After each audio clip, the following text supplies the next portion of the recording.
আসসালামু আলাইকুম ওয়া রাহমাতুল্লাহি ওয়া বারাকাতুহু। সম্মানিত দর্শক শ্রোতা, আমি এই মুহূর্তে অবস্থান করছি মক্কার ইব্রাহিম খলিল রোডে। আমার সামনে মক্কার যে ঘড়ির টাওয়ারটি রয়েছে সেটি দেখা যাচ্ছে। যারা ইতিপূর্বে মক্কায় এসেছেন তারা অবশ্যই এই জায়গাটি চিনতে পেরেছেন। আজকে অত্যন্ত জরুরি একটি গুরুত্বপূর্ণ বিষয় দেখানোর জন্য এই ভিডিওটি উপস্থাপন করছি। রমজানের আর মাত্র 1-2 দিন সময় বাকি আছে। রমজান একদম সন্নিকটে। এই রমজানকে কেন্দ্র করে মক্কার যে সমস্ত হোটেল মালিকরা রয়েছেন তারা হোটেলের ভাড়া বৃদ্ধি করে দেন। যেটার দাম থাকে 150 টাকা সেটা হয়ে যায় 400 টাকা, যেটা থাকে 200 টাকা সেটা হয়ে যায় 500 টাকা। এইভাবে হোটেলের ভাড়া অনেক বৃদ্ধি করে ফেলেন। সেজন্য মানুষও চায় রমজান মাসে উমরা করতে এবং সওয়াব অর্জন করতে। মানুষ কম টাকার প্যাকেজে আসতে চায় মক্কায়।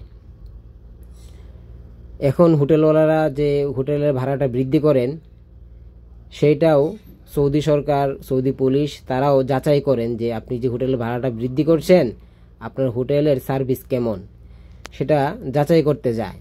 সৌদি পুলিশ যাচাই করতে গিয়ে তাদের হোটেলের কাগজপত্র, তাদের হোটেলের মান, তাদের সার্ভিস সবগুলি যখন চেক করে তখন সব কিছু ঠিকঠাক না পেয়ে, বিশেষ করে কাগজপত্র ঠিক না পেয়ে ওই হোটেল বন্ধ করে দেন এবং হোটেলে যে সমস্ত হাজি সাহেবরা থাকেন তাদেরকে সঙ্গে সঙ্গে বের করে দেন। এই যে দেখেন রাস্তায় হাজি সাহেবগণ ব্যাগ ট্যাগ নিয়ে বসে আছেন।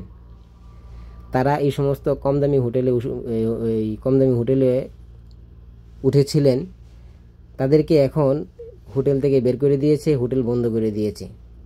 এই হোটেলের যে সমস্ত কাগজপত্র থাকা দরকার ছিল সবগুলি নেই। হোটেল বন্ধ করে দিয়ে হাজি সাহেবদেরকে হোটেল থেকে বের করে দেওয়া হয়েছে। তারা এখন এই যে পুরুষ, মহিলা, বাচ্চা কাচ্চা নিয়ে রাস্তায় বসে আছে। তারা যে টাকা দিয়ে মক্কায় আসছিল সব টাকা দিয়ে তো হোটেল বুকিং করা ছিল, এখন তো আর সেই টাকা ফেরত পাচ্ছে না। এখন তারা কি করবে? এইভাবে রাস্তায় বসে আছে। দেখেন এই যে পুরুষ, মহিলা এইভাবে ব্যাগ ট্যাগ নিয়ে রাস্তায় বসে আছে।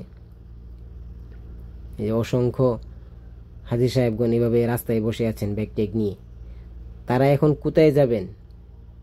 তারা এখন কোন হোটেলে উঠবেন? কোনো কিছুরই কোনো গ্যারেন্টি নেই।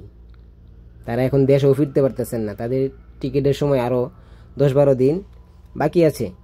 তারা এই মুহূর্তে দেশেও ফিরতে পারতেছেন না। এই যে দেখেন মানুষ কত কষ্ট করতেছে।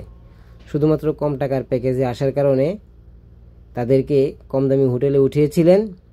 এখন তারা এইভাবে হোটেল বন্ধ করে দেওয়ার কারণে রাস্তায় এইভাবে বসে আছে। এই জন্য এই বিষয়টা যারা ঢাকা শহরে থাকেন তারা বুঝবেন।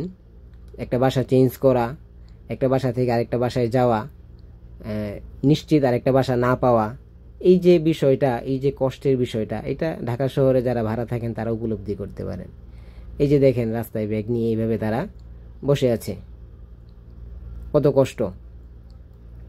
এই জন্য বাংলাদেশে থেকে যারা মক্কায় এই রমজানে উমরায় আসতে চাচ্ছেন তাদের জন্য অত্যন্ত গুরুত্বপূর্ণ এই বিষয়টি যে আপনারা মুআল্লিমের সাথে কথা বলে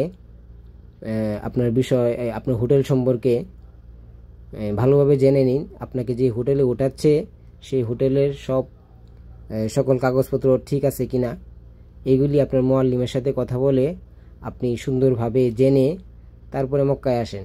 সেই ক্ষেত্রে যদি আপনার প্যাকেজের জন্য 10-15 হাজার টাকা অতিরিক্ত দিতে হয় সেটা আপনারা দিবেন। কিন্তু এখানে যে কষ্টটা, তারা এখন যে কষ্টটা করতেছে, ব্যাগ এইখান থেকে নিয়ে সেখানে যাচ্ছে, এই কষ্টটা কিন্তু অনেক কষ্ট। এটা যারা করতেছে তারা বুঝতেছে।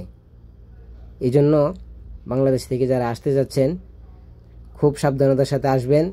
রোজা রেখে এইভাবে ব্যাগ নিয়ে আপনারা যদি এখানে সেখানে ছোটাছুটি করেন সেটা অত্যন্ত কষ্টকর এবং বাংলাদেশের জন্য একটা ভাবমূর্তি নষ্ট হওয়ার কারণ। আল্লাহ তাআলা আমাদের সকলকে এই সমস্ত বিপদ আপদ থেকে হেফাজত করুক। আল্লাহ তাআলা সকলকে মক্কা মদিনা জিয়ারত করার তৌফিক দান করুক। আমিন। আসসালামু আলাইকুম ওয়া রাহমাতুল্লাহি ওয়া বারাকাতুহু।